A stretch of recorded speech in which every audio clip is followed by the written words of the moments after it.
Assalamualaikum warahmatullahi wabarakatuh. Teman-teman, ini adalah sebuah kisah tentang seorang nabi yang sampai dengan detik ini masih hidup. Dan kelak beliau akan diwafatkan dan dikuburkan di muka bumi setelah menegakkan kebenaran di atas syariat Nabi Muhammad SAW. Dan teman-teman, kisah ini adalah hasil dari request teman-teman di kolom komentar. Barakallahu fikum. Yuk kita dengarkan epic story-nya berikut ini.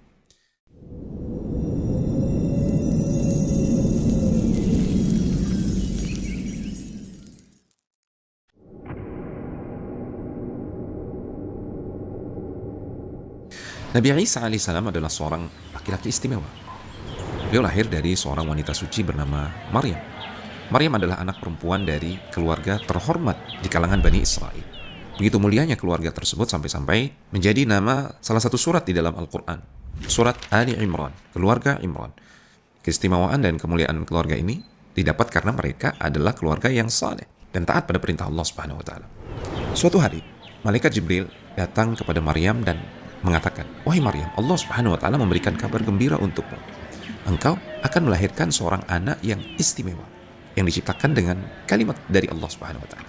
Namanya Al-Masih Isa putra Maryam. Dia akan menjadi orang yang berkedudukan tinggi di dunia dan akhirat, serta dekat sekali dengan Allah Subhanahu wa taala.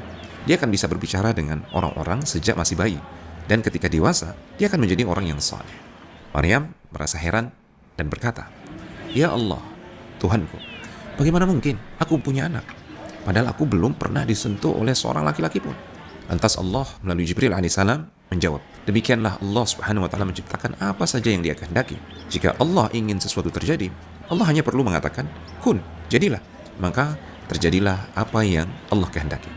Kemudian Allah Subhanahu wa taala menciptakan Isa dengan cara yang istimewa. Beliau lahir tanpa seorang ayah.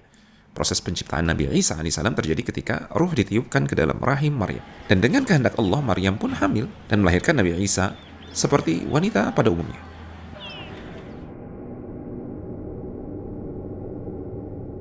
Setelah Maryam melahirkan Nabi Isa alaihissalam, Allah memerintahkan Maryam untuk tidak berbicara dengan seorang pun pada hari tersebut. Ketika Maryam menggendong bayi kecilnya menuju Bani Israel, kaumnya, mereka terkejut. Mereka merasa heran dan bertanya-tanya, bagaimana mungkin Maryam bisa memiliki anak? Maryam tidak berkata apa-apa. Maryam hanya menunjuk ke arah bayi yang sedang digendongnya. Orang-orang semakin bingung dan mereka mengatakan, bagaimana mungkin kita bisa berbicara dengan seorang bayi yang masih dalam gendongan? Namun, tiba-tiba bayi itu, yang tidak lain adalah Nabi Isa alaihissalam, berbicara dengan kalimat yang jelas. "Aku ini adalah hamba Allah. Dia memberiku kitab suci, Injil, dan menjadikanku seorang nabi. Allah Subhanahu wa taala memerintahkanku untuk mendirikan salat, menunaikan zakat. Dia juga memerintahkanku untuk selalu berbuat baik kepada ibuku. Allah tidak menjadikanku orang yang sombong atau jahat. Kesejahteraan Allah berikan untukku pada hari aku dilahirkan, pada hari aku diwafatkan, dan pada hari aku dibangkitkan kembali." Setelah melihat mukjizat yang Allah berikan kepada Nabi Isa alaihissalam, sebagian Bani Israel ada yang beriman, dan sebagian lagi ada yang tidak mau beriman. Bagi yang beriman, kelak Allah Subhanahu wa taala akan berikan kepada mereka surga. Adapun bagi yang kufur, Allah Subhanahu wa taala telah siapkan untuk mereka neraka, naudzubillah.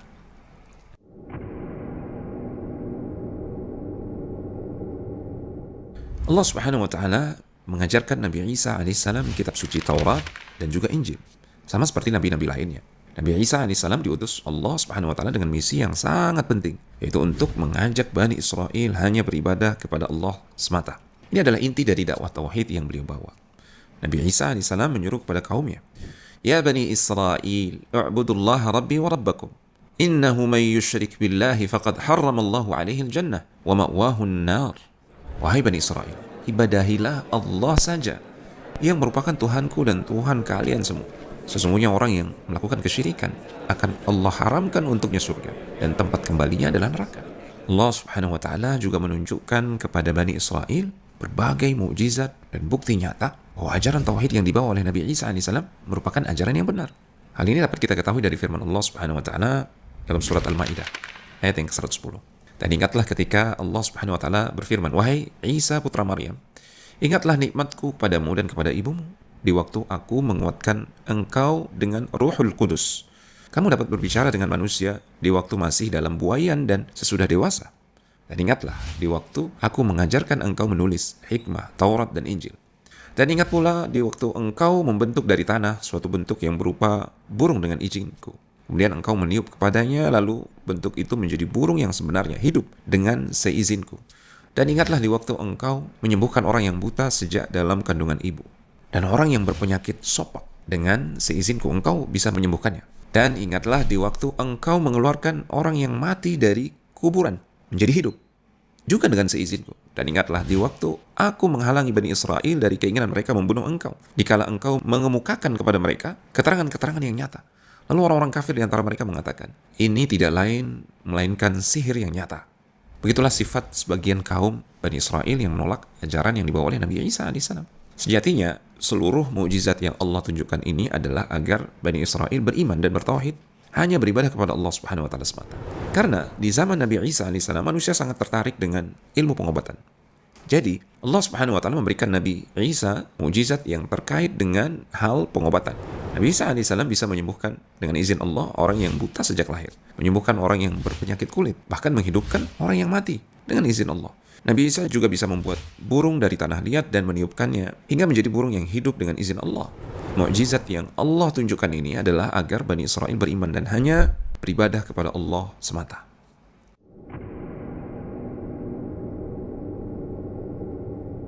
Teman-teman mungkin banyak yang tidak menyadari bahwasanya kisah mukjizat, bahwasanya Nabi Isa ketika masih kecil itu sudah bisa bicara, dan mukjizat Nabi Isa alaihissalam dengan izin Allah bisa menghidupkan rupa-rupa burung yang tadinya benda mati menjadi hidup, menjadi seekor burung yang hidup. Dua mukjizat ini sama sekali tidak disebutkan dalam Injil kanonik yang ada yang diakui saat ini, yaitu Injil Matius, Injil Lukas, Injil Markus, dan Injil Yohanes. Dua mukjizat ini tidak disebutkan. Selama beratus-ratus tahun, orang-orang Nasara, mereka mengatakan, dari mana orang-orang Islam ini mendapatkan kisah tentang Yesus? Tidak disebutkan dalam Injil mereka. Baru kemudian, setelah berapa abad berikutnya, kalau tidak salah 13 abad berikutnya, ditemukanlah mayat seorang pendeta di Mesir, pendeta Nasrani. Kemudian di kain kafannya ditemukan gulungan-gulungan atau catatan yang berisi gospel. Setelah diteliti, ternyata di dalam gospel ini, gulungan-gulungan yang ada di kafan pendeta tersebut, kedua kisah mukjizat ini dituliskan. Ada di situ. Ini bisa di googling, silakan mencari The Gospel of Saint Thomas. Ya, ini adalah gospel yang banyak gereja pendeta tidak mengakui gospel ini. Namun kisahnya ada. Ya. Dari kisah ini teman-teman, justru menjadi bukti, salah satu bukti terbesar, maksudnya Nabi Muhammad SAW benar-benar mendapatkan kabar dari Allah, kabar dari langit. Dari mana Nabi Muhammad SAW tahu tentang kisah dua mukjizat Nabi Isa tersebut? Beliau tidak bisa baca tulis. Tidak diriwayatkan juga bahwasanya beliau belajar lama dari para pendeta. Lagi pula, Jazirah Arab, khususnya Makkah ketika itu, benar-benar daerah yang terisolir dari peradaban ilmu luar. Dari mana beliau mendapatkan kabar-kabar tentang kisah nabi-nabi terdahulu, khususnya mukjizat Nabi Isa ini yang disebutkan di dalam Al-Quran? Kita meyakini bahwasanya beliau mendapatkan kabar tersebut dari Allah Subhanahu wa taala. Bahkan selama berabad-abad lamanya, orang-orang Nasrani sendiri kebingungan karena mereka tidak mendapatkan kisah mukjizat Nabi Isa bicara sewaktu kecil dan menghidupkan rupa burung menjadi burung yang hidup. Mereka tidak mendapatkannya dalam Injil mereka sendiri. Baru kemudian setelah kurang lebih 13 abad berikutnya, mereka mendapati bahwasanya dalam The Gospel of Saint Thomas kedua kisah tersebut disebutkan. Dan ini memvalidasi apa yang pernah dikabarkan oleh Rasulullah SAW melalui wahyu Allah berupa Al-Quran yang berbicara tentang dua kisah mukjizat tersebut. Sekali lagi ini membuktikan bahwasanya Nabi Muhammad SAW benar-benar utusan Allah Subhanahu wa taala yang menyampaikan kabar dari langit, dari Allah Subhanahu wa taala. Maka tidak ada pilihan bagi manusia di zaman ini sampai menjelang hari kiamat selain beriman kepada beliau Nabi Muhammad SAW selaku Nabi dan Rasul yang terakhir, yang membawa syariat yang terakhir yang paling sempurna.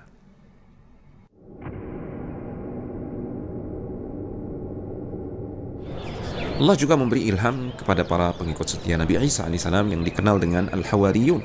Mereka mengatakan, kami beriman kepada Allah Subhanahu wa taala dan Rasulnya, dan kami bersaksi bahwasanya kami adalah orang-orang yang patuh kepada ajaranmu. Namun, ada suatu hari di mana para pengikut itu meminta sesuatu yang luar biasa. Mereka mengatakan, wahai Isa, apakah Tuhanmu bisa menurunkan hidangan dari langit untuk kami? Hanya mereka. Nabi Isa alaihissalam mengingatkan mereka agar bertakwa kepada Allah Subhanahu wa taala dan tidak meminta sesuatu yang berlebihan. Tapi mereka menjelaskan, kami ingin memakan hidangan itu agar hati kami tenang, dan kami yakin bahwa apa yang engkau sampaikan adalah benar. Maka Nabi Isa alaihissalam berdoa dengan penuh harap, ya Allah, turunkanlah kepada kami hidangan dari langit. Jadikan hari turunnya sebagai hari raya bagi kami, bagi generasi sebelum kami dan setelah kami. serta sebagai tanda kebesaran-Mu, berilah kami rizki ya Allah, karena Engkau adalah sebaik-baik pemberi rizki. Allah pun mengabulkan doa itu. Allah berfirman, aku akan menurunkan hidangan itu. Namun barang siapa yang tetap ingkar setelah melihat tanda ini, akan aku siksa dengan siksaan yang belum pernah ditimpakan kepada siapapun juga.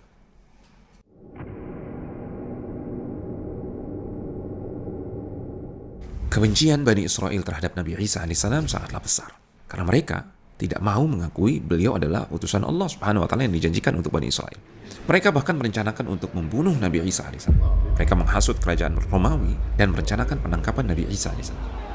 Tapi Allah adalah sebaik-baik perencana.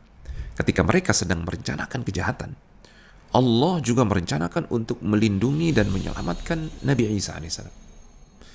Ketika huru-hara terjadi, orang kafir dari Bani Israel berkata dengan sombongnya, sesungguhnya kami telah membunuh Al-Masih, Isa putra Maryam, Rasulullah. Padahal mereka tidak membunuhnya dan tidak pula menyalibnya. Tapi yang mereka bunuh ialah orang yang diserupakan dengan Nabi Isa alaihissalam. Sesungguhnya orang-orang yang berselisih faham tentang pembunuhan Isa alaihissalam benar-benar dalam keraguan tentang sosok yang dibunuh itu.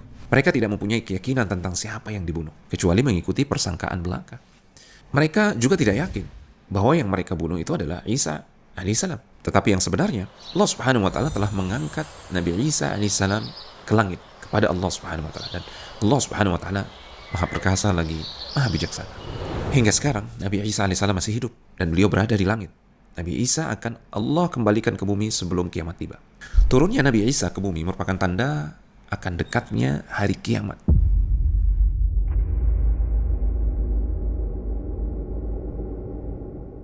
Sahabat yang mulia Abu Hurairah radhiyallahu ta'ala anhu meriwayatkan bahwasanya Nabi Muhammad sallallahu alaihi wasallam pernah bersabda, "Laisa baini wa bainahu nabiyyun, yani Isa, wa innahu nazilun, fa idza ra'aytumuhu fa'rifuhu. Rajulun marbu'un ila al-humrah wal bayad, baina mumassaratayn ka'anna ra'sahu yaqturu, wa in lam yusibhu balal." Tidak ada seorang nabi antara aku dan Nabi Isa alaihissalam. Dan sungguh Nabi Isa akan turun. Maka jika kalian melihatnya, kenalilah dia. Dia adalah seorang laki-laki berperawakan sedang, berkulit kemerahan dan putih, memakai dua pakaian berwarna kekuningan. Seakan-akan kepalanya meneteskan air, sekalipun tidak basah. Fayuqatilun nasa ala al-islami, fayadukku as-saliba, wa yaqtulu al-khinzira, wa yada'u al-jizyata, wa yuhliku Allahu fi zamanihi al-milala kullaha, illa al-islam. Dia akan memerangi manusia yang memusuhi Allah atas dasar Islam. Dia akan menghancurkan salib, membunuh babi, dan menghapus jizyah. Allah akan menghancurkan semua agama yang batil pada masanya, kecuali Islam.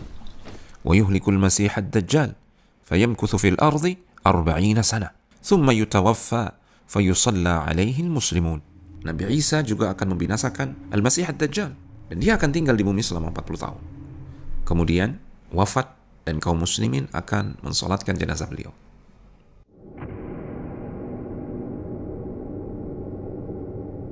Terdapat beberapa ayat di akhir surat Al-Maidah yang sangat menggetarkan hati tentang persaksian Nabi Isa alaihissalam kepada Allah Subhanahu wa taala.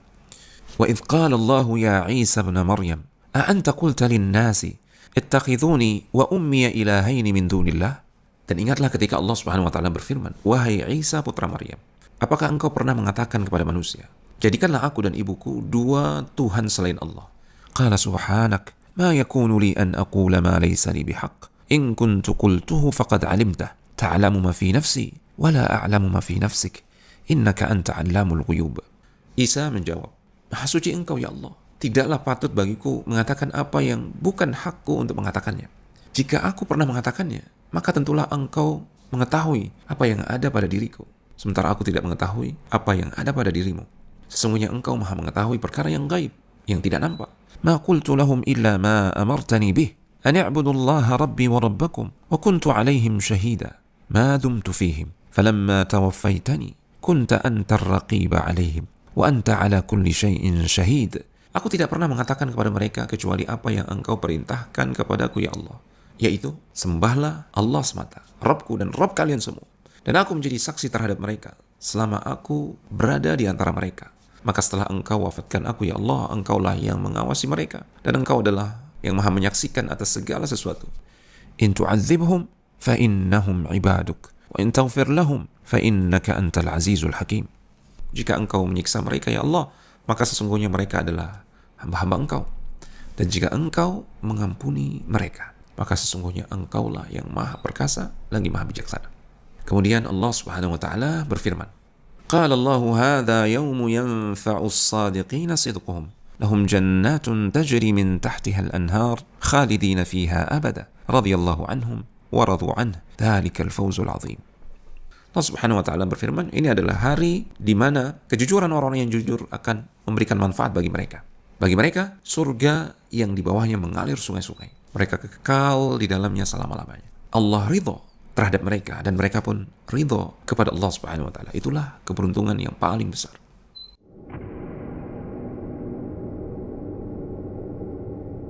Khotifillah, kisah ini memberikan kita banyak sekali faedah. Yang pertama, Allah itu Al-Khaliq, Dia Maha Pencipta. Sangat mudah bagi Allah Subhanahu wa taala untuk menciptakan Nabi Adam alaihissalam tanpa ayah dan ibu. Apalagi menciptakan Nabi Isa alaihissalam yang hanya sekedar tanpa ayah. Yang kedua, jika Allah menginginkan sesuatu, Allah hanya perlu mengatakan kun, jadilah. Maka terjadilah apa yang Allah inginkan. Untuk itu, tetaplah berharap dan bertawakal kepada Allah Subhanahu wa taala semata, karena apa yang menurut manusia mustahil terwujud, sejatinya itu adalah sangat mudah bagi Allah untuk mewujudkannya. Faedah yang ketiga, Nabi Isa alaihissalam menjelaskan kepada kaumnya bahwa beliau adalah hamba Allah. Maka seorang nabi sekalipun tidak berhak untuk diibadahi, karena nabi pun hamba Allah. Allah itu Maha Esa. Allah tidak memiliki anak dan tidak memiliki pasangan. Ini adalah salah satu sifat ketuhanan. Adapun Nabi Isa alaihissalam lahir dari rahim seorang wanita. Maka Nabi Isa bukanlah Tuhan sebagaimana anggapan orang-orang Nasrani. Beliau adalah hamba Allah Subhanahu wa taala dan Rasulnya yang mulia.